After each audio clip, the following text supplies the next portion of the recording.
Ei, me fala uma coisa, o reino dos céus já chegou ou ele ainda vai chegar? Afinal de contas, por que Jesus fez um sermão no monte e não dentro de uma igreja? Afinal de contas, aonde mora a verdadeira felicidade? Essas e outras questões serão respondidas nesta videoaula, então não percam!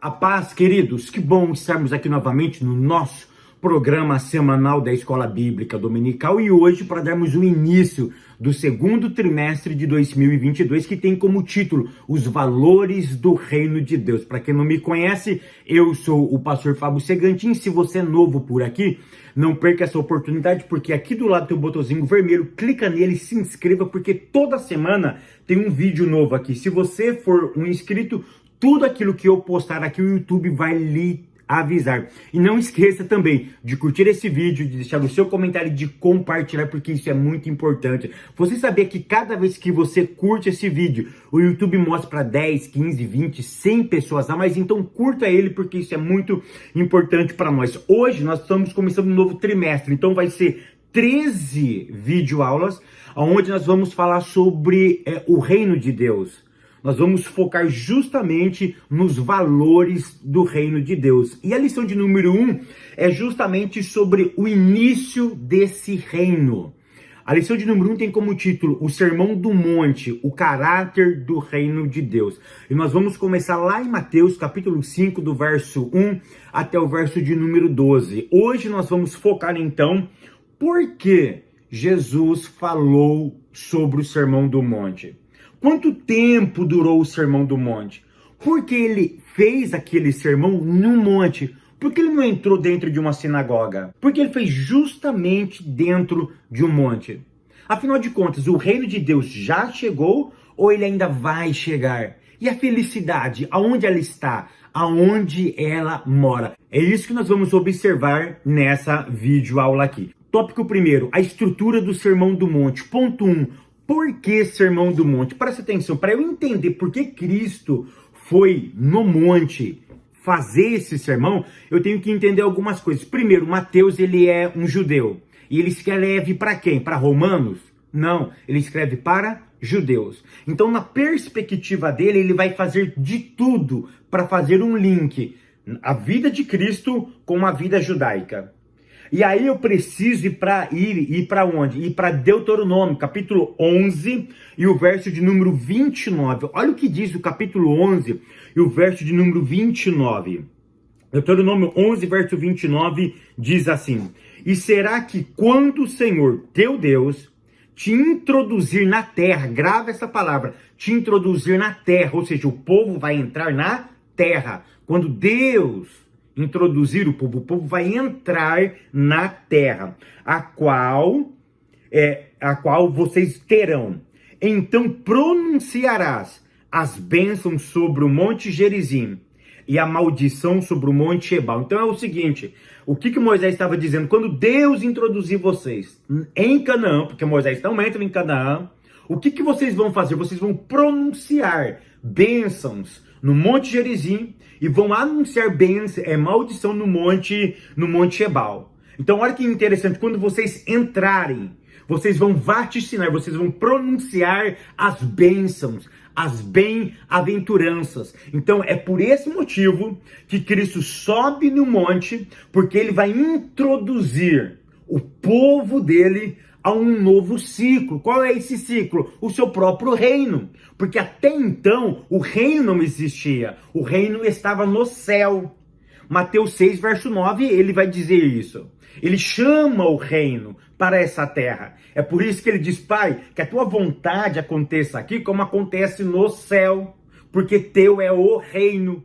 Ou seja, Cristo está implementando o reino. E ele agora vai ter súditos nesse reino. Então todo súdito, quando ele entrar no reino, ele precisa ter essa instrução. Porque o reino não é um lugar de tristeza.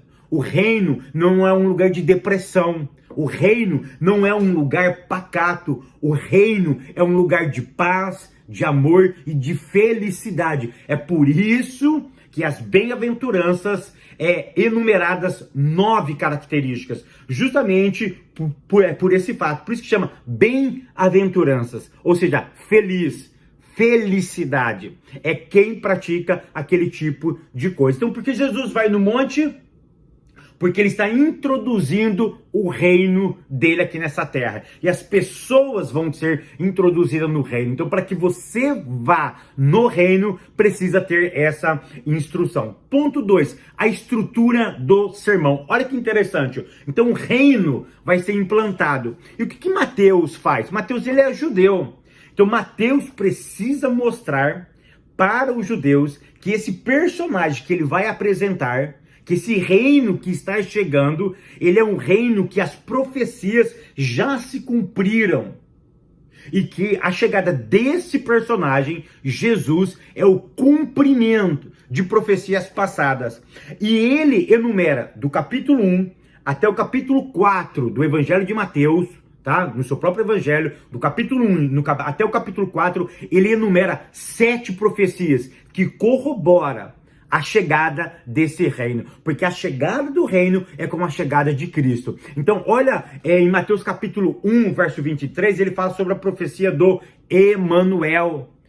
Em Mateus capítulo 2, verso 6, ele fala sobre a profecia de que o Messias nasceria em Belém. Em Mateus capítulo 2 e no verso de número 15, ele fala que o Messias, ele moraria e ele seria chamado do Egito. Na verdade, se você for estudar teologia profunda, não existe uma profecia que fala que Cristo moraria no Egito. Não existe. Fabio, mas lá em Oséias está escrito, porque é essa menção que Mateus nos dá. Na verdade, lá em Oséias não está falando sobre o Messias. Está falando sobre o povo de Israel. Aí Mateus, por ser judeu, presta atenção, ele faz uma midrash, ok? Ele faz uma midrash. Aí tem que entender de cultura judaica, ele faz uma midrash. O que é uma midrash? De forma simples, é uma interpretação de um texto bíblico do Antigo Testamento que ele ajusta na realidade do povo judaico. Então Mateus entendeu, ele fez uma midrashim, ele entendeu que aquela história narrada, contada por Oséias, no capítulo 11, que é um capítulo fantástico, impactante sobre o amor de Deus para com Israel, mesmo Israel lá no Egito, Deus pega Israel para si, ele entende que esse Messias, ele representa quem? O povo de Israel. É essa que é a ideia que ele traz. E aí ele pega o Messias e ele traz o Messias. Ele traz essa história do povo de Israel lá na terra do Egito e ele faz uma conexão com o Messias. Aí no capítulo 2 e no verso 18 ainda de Mateus, ele vai falar sobre aquele genocídio, aquela profecia sobre o choro de Raquel. Porque quando Herodes descobre que o menino não está mais em Belém, em Israel, ele manda matar todas as crianças de 2 anos para baixo. Ele manda matar todas as crianças. Aí nós temos a profecia do capítulo 2, do verso número 23, que ele seria chamado Nazareno. Aqui é uma outra dificuldade, porque nenhuma profecia bíblica fala que o Messias seria chamado Nazareno. Aí existem várias interpretações, aí é um estudo à parte, tá? Mas uma coisa que você precisa entender, tudo que Mateus fez foi inspirado pelo Espírito e tem verdade bíblica. Ou seja, não existe uma profecia explícita, clara, que diz o seguinte: o Messias será chamado Nazareno. Mas na Midrash judaica ele fez associação, ele fez esse link, ele conectou algumas expressões judaicas para esse menino, para o Cristo. E ele foi fazendo as suas conexões, inspirada pelo Espírito Santo de Deus. Aí Mateus no capítulo 3, e no verso de número 3, ele vai falar sobre João, o Batista, aquela voz que clama no deserto. Ou seja, ele vai mostrando links do Antigo Testamento que estão se conectando agora, nessa realidade, naquele tempo. E aí ele fecha o capítulo 4 do verso 1 até o verso de número 16, onde ele vai mostrar sobre que Cristo, para implantar o seu reino, que o reino está chegando, ele começa a selecionar pessoas para entrar dentro do seu reino. Ou seja, pessoas que ele vai instruir, porque o seu reino está chegando. Ou seja, ele vai montar uma escola, ele vai montar um grupo de pessoas que vai levar a mensagem do seu reino. Então, essa que é a ideia que Mateus está aqui introduzindo. Ponto de número 3. A quem se destina o Sermão do Monte? Presta atenção. A princípio, é só nós lermos Mateus, capítulo de número 5, verso 1. E Jesus, vendo a multidão, subiu a um monte e, assentando-se, aproximaram-se dele os seus discípulos. Querido, presta atenção. Essa frase ela é muito forte. E Jesus, vendo a multidão, subiu a um monte e, sentando-se. Essa daqui é uma visão judaica. É a visão quando o povo de Israel está prestes para entrar na terra prometida. Os judeus, quando leram isso, o que eles se lembraram? Olha, está chegando um novo tempo para nós. Do mesmo jeito que Canaã foi um novo tempo, o reino é um novo tempo. E esse reino, ele está chegado. Esse reino está entre nós. Então, para quem foi destinado o reino? No final do verso 1 diz, e aproximando-se dele os seus discípulos. Preste atenção, aprimore, a princípio, essas bem-aventuranças passa pelos seus discípulos e vai para a multidão. Ou seja, a princípio passa pelos seus discípulos e chega até a multidão. Então, para quem foi destinado o Monte Sermão? O Monte Sermão é algo evolutivo. Ele passa pelos discípulos e depois ele chega à grande multidão. Por que os seus discípulos chegam perto dele? Presta atenção. O que está sendo implementado? O que está sendo chegado? O reino. E para ter um reino, precisa ter uma estrutura, precisa ter um rei, precisa ter leis, ordem e precisa ter servos, súditos. Então presta atenção, o reino já estava chegado, já tinha um rei, Cristo. Agora ele está selecionando pessoas para estar nesse reino. E qual seria a sua lei? A sua palavra. Então não existe uma estrutura, não existe como um reino crescer se você não instruir pessoas que vão participar desse reino. Então por que os seus discípulos se aproximaram? Para ser instruído, para entrarem no reino. Aprenda essa. Para eu entrar em algo novo, eu preciso passar por uma instrução. Se eu não ser instruído, eu não consigo começar algo novo. Eu só começo algo novo se eu for instruído. Vou querer aprender a mexer com dinheiro, mas você sempre foi um quebrado. Nunca teve conhecimento com dinheiro. Pode te dar R$1 milhão. Você vai colocar na poupança e você vai quebrar. Porque dinheiro na poupança empobrece as pessoas. Ou seja, eu não tenho conhecimento com dinheiro. Então eu não sei aonde aplicar. Eu vou abrir uma empresa, mas eu nunca tive um conhecimento empresarial. Você vai quebrar. É algo novo, empresa, para você? Você quebra. Ou seja, para eu entrar em algo novo, eu preciso conhecer, eu preciso aprender.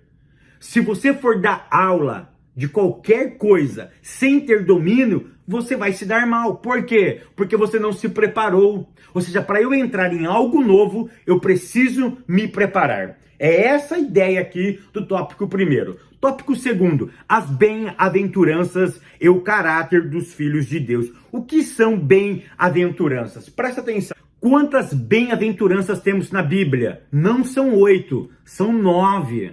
É só você ver aqui, do verso 3 até o verso 11, são 9. Ó, bem-aventurado, bem-aventurado, bem-aventurado, bem-aventurado, bem-aventurado, bem-aventurado, bem-aventurado, bem-aventurado e bem-aventurado. Sabe por que tem 9? Porque tem 9 frutos, porque tem 9 características do fruto do Espírito. Olha que interessante, tem 9 bem-aventurança, tem 9 dons espirituais, lá em Corinto, tem 9 características do fruto do Espírito. Tudo isso tem uma correlação, tudo isso se entrelaçam. Então, o reino, ele foi implementado. E Cristo agora vai falar sobre 9 características, 9 maneiras tá? 9 verdades para que eu preciso aprender, para que eu possa desfrutar desse reinado. Então, o que são as bem-aventuranças? A palavra bem-aventurados, na verdade, significa feliz. Então, eu poderia ler esse texto: feliz os pobres de espírito. Então, aqui ele traz o conceito de felicidade. E é tão interessante que eu estava fazendo uma pesquisa mais aprofundada e existem dois termos para grego, para feliz. E Mateus vai usar justamente, olha que interessante, Mateus, ele tem a mente judaica, mas esse texto foi escrito em grego. Então isso é muito doido, tá? É muito interessante. Então olha só, ele pega um termo pouco usado para felicidade. Eu vou explicar de forma simples e objetiva. O termo que Mateus pega aqui é uma felicidade que você não consegue ter com seus próprios esforços. Essa felicidade que ele pega aqui, essa palavra, esse termo que ele pega aqui, é uma felicidade quando você contempla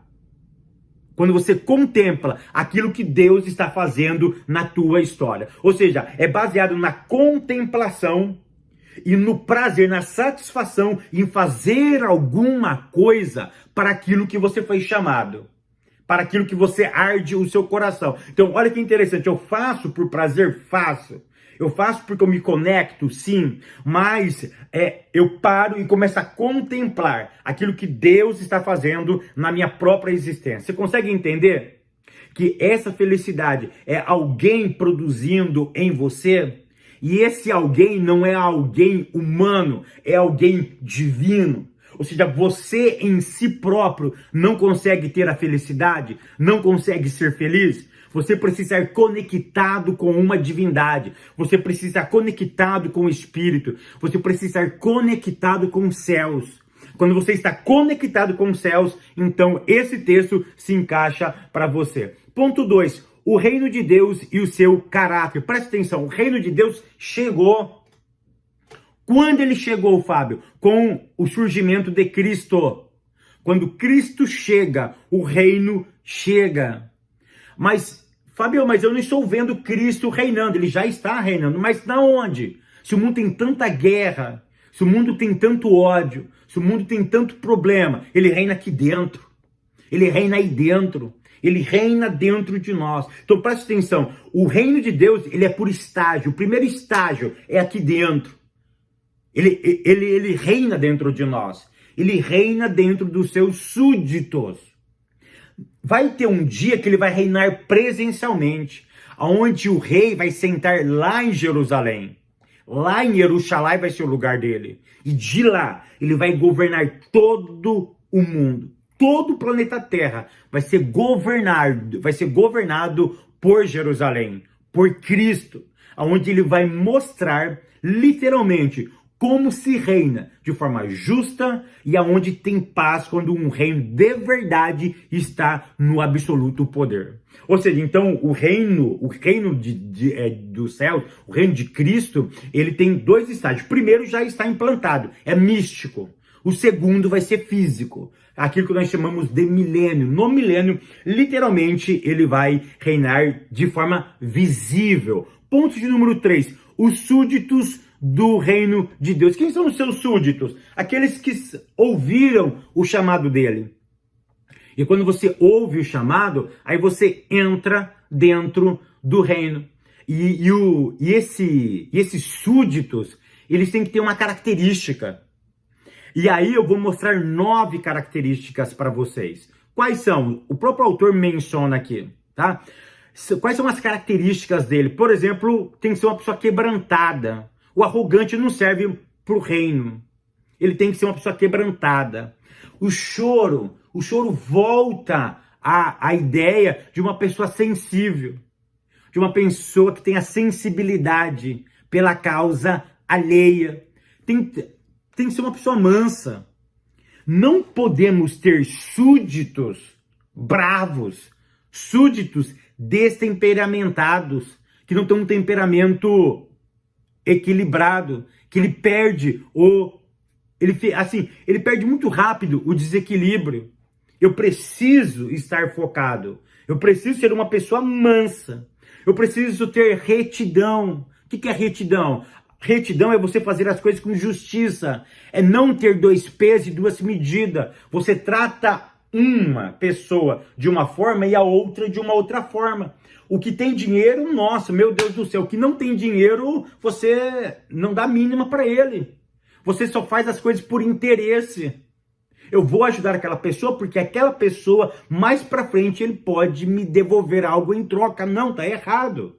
A retidão, o reto, que faz com justiça, ele não faz pensando em receber. Ele não faz por dois pesos e por duas medidas. Uma outra característica das pessoas que estão no reino é a misericórdia. É ele pensar, eu vou usar essa expressão, é pensar com o coração. É agir com o coração. Ou seja, é quando ele faz uma associação, quando ele olha para o outro e a dor do outro entra em você. E é como se você estivesse vivendo a dor do próximo. É inaceitável pessoas que estão no reino e não ter essa sensibilidade. Não se importar com a dor alheia. É como a parábola do bom samaritano. Os religiosos passaram. Os religiosos não deram a mínima para ele. Às vezes tem pessoas dentro da nossa própria comunidade e nós agimos como os religiosos, porque nós não percebemos, porque nós não perguntamos, porque nós não nos importamos com ele. Então é inadmissível um seguidor do reino, que está entrando no reino, ele não desenvolver a misericórdia, a pureza de coração. Quantas pessoas dentro que entraram no reino e ele levanta de manhã e ele pensa o seguinte: quem que eu vou furar o olho hoje? Quem eu vou passar a perna hoje? Ele levanta alguém pensando como que eu vou furar os olhos de alguém. É uma pessoa de coração má. É uma pessoa que não sabe perdoar. São pessoas que não têm a capacidade de perceber que estão numa rota errada e que ele só maquina o mal. O coração dele, a mente dele é 24 horas tentando prejudicar alguém. Uma outra característica de quem está no reino são os pacificadores. Chegam aquelas pessoas que gostam de uma briga. Dentro da igreja o cara compra briga com todo mundo, com o pastor, com os líderes. Se ele é líder, ele compra briga com os outros líderes. Ele não pacifica, ele não é um pacificador. Ele sempre vai colocar fogo na lenha. Ele sempre coloca lenha na fogueira, na verdade. Ou seja, o fogo está lá, está se apagando, ele coloca lenha. Ele sempre joga alguma coisa para que aquela fogueira cresça mais. Não, nós somos pacificadores. Uma outra característica do reino é você ser perseguido. Ou seja, alguém que está no reino e não é perseguido, alguma coisa está equivocada. Mas precisamos sofrer por causa do reino dos céus. O que acontece é o seguinte: eu já vi muitas pessoas dizerem que estão sendo perseguidas na igreja. Na verdade, eles que estão fazendo motim. Eles que estão levantando contra pastor, contra a liderança. Aí a liderança toma uma atitude contra eles. Aí eles, em nome da fé, dizem que estão sendo perseguidos por causa de Cristo. Pera aí, você está sendo perseguido por causa da sua idiotice. Você está sendo perseguido pela sua falta de sensibilidade. Não é por causa de Cristo. Você está sendo perseguido porque você levantou contra um sistema, talvez. Você está sendo perseguido porque você levantou contra uma liderança. Certa essa liderança. Tá? Talvez essa liderança está até certa. Você se levantou contra ela, aí você diz que está sendo perseguido. Pera aí. Então a Bíblia diz de forma muito categórica, lá no verso de número 11, olha que como ele termina: disserem todo o mal contra vós por minha causa. Cristo deixa muito bem claro, é por minha causa, é pelos meus ensinamentos. Então os súditos precisam ter essa visão. Tópico terceiro, somos bem-aventurados. Ponto 1, a beatitude na vida dos salvos. O que é uma beatitude? A beatitude é um estado de permanência, de perfeita satisfação, quando você completa, ou quando você está visualizando o belo. Trocando em miúdos, o que é uma beatitude? É o estado perfeito quando você cumpre todas essas 9 características, você atingiu esse estado de beatitude. Porque vamos ser sinceros, eu não atingi esse estado de beatitude. É por isso que a Igreja Católica, quando vai canonizar alguém, aquela pessoa, eles chamam, ele atingiu um estado de beatificação. É um estado pleno e absoluto. Vamos ser sinceros. Será que nós conseguimos ser pobres de espírito plenamente? Será que nós choramos por aqueles que sofrem? Será que nós somos mansos?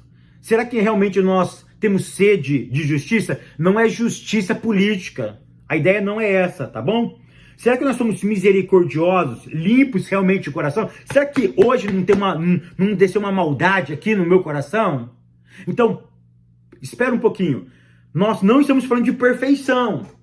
Nós estamos falando aqui de pessoas que estão comprometidas em tornar isso uma realidade. Uma hora ou outra a gente vai falhar, mas eu não posso permanecer no erro. Eu preciso levantar-me e pensar, eu preciso fazer diferente agora. Eu vou fazer diferente agora. Então, muito cuidado com essa palavra beatitude, porque a beatitude traz a ideia de estado permanente de algo perfeito. E essa não é a ideia. A ideia aqui não é de perfeição absoluta, mas é de construção contínua. Vou repetir, não é de estado perfeito absoluto, mas é de construção contínua. Eu sempre vou construindo algo novo. Ponto número 2, a prova de que Cristo é bem-aventurado. Querido, presta atenção. Como eu consigo a felicidade? Aonde a felicidade mora? A felicidade mora no dinheiro? Não. A felicidade mora na ambição? Não. A felicidade mora no poder? Não. Aonde mora a felicidade? Quando eu leio para as bem-aventuranças, a felicidade mora em cumprir os preceitos do reino. Quando eu cumpro os princípios do reino, eu passo a ser feliz. Então eu entendo algumas coisas, que felicidade não é ausência de guerra, felicidade não é ausência de problema, felicidade não é ausência do caos, mas felicidade é ter a consciência que você está cumprindo o seu propósito, e quando você cumpre o seu propósito, você está sendo feliz. Ou seja, é incapaz de você alcançar a felicidade e se você não estiver dentro do seu propósito. Então, se eu conheço o meu propósito e eu estou cumprindo o meu propósito, por causa do meu propósito, eu estou chorando às vezes, eu estou sofrendo às vezes, eu não fico no sofrimento.